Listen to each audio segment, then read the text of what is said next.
Bonjour mes amis. Bon, c'est l'entraînement de hier soir. Comme vous l'avez vu directement, euh,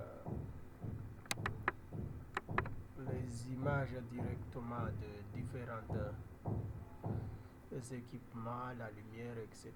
et tout ça.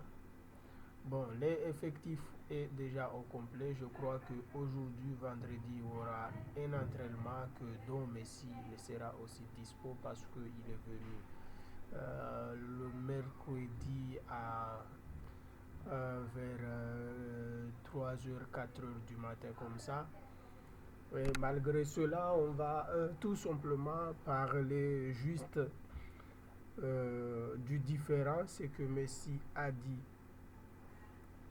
et comment nous pouvons directement aborder ce match avec autant d'opportunités et d'avoir gagné ce match sans pour autant perdre contre Atlético parce qu'il y en a aussi des différends au sein de notre club.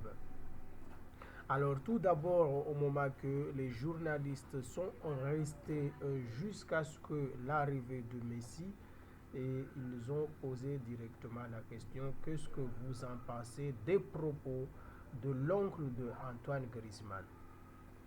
Et merci, tout ce qu'il a fait savoir aux journalistes, c'est qu'il en a marre de tout le problème qui se trouve dans ce club et relié directement ou indirectement avec lui.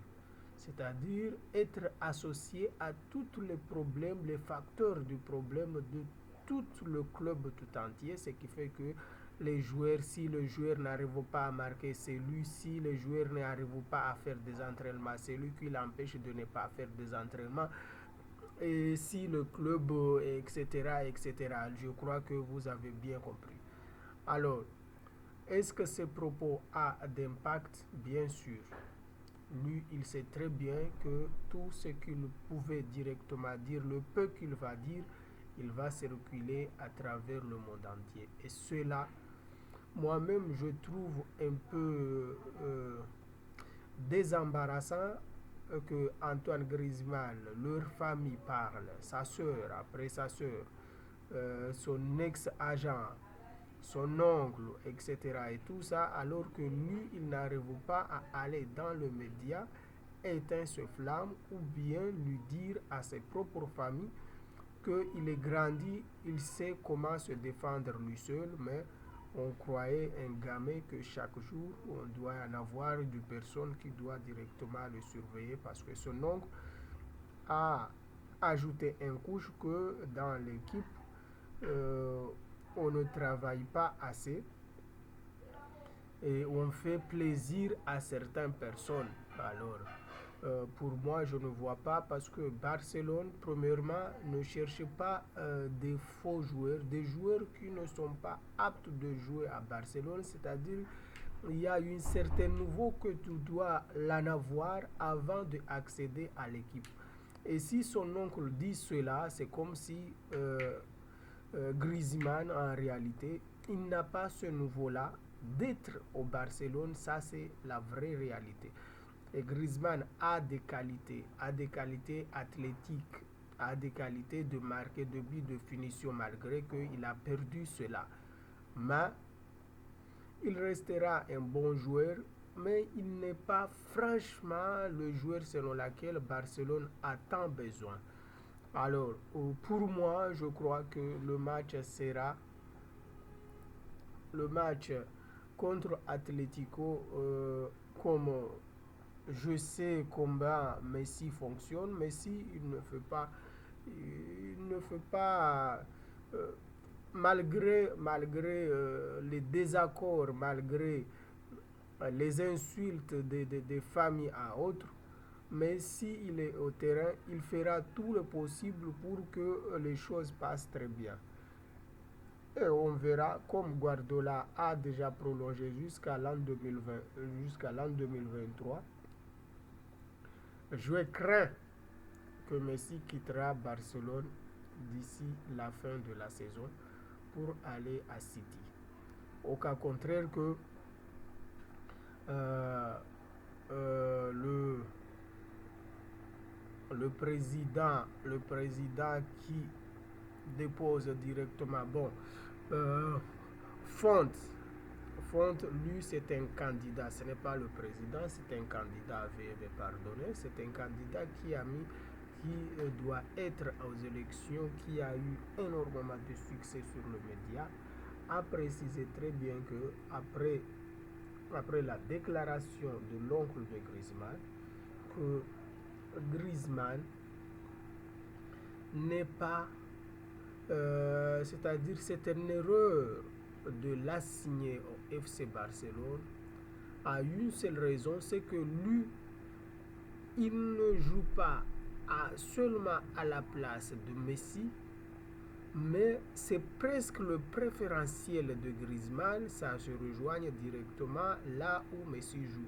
C'est comme si, coûte que coûte, il voulait directement que Messi quitte le terrain pour qu'il puisse jouer.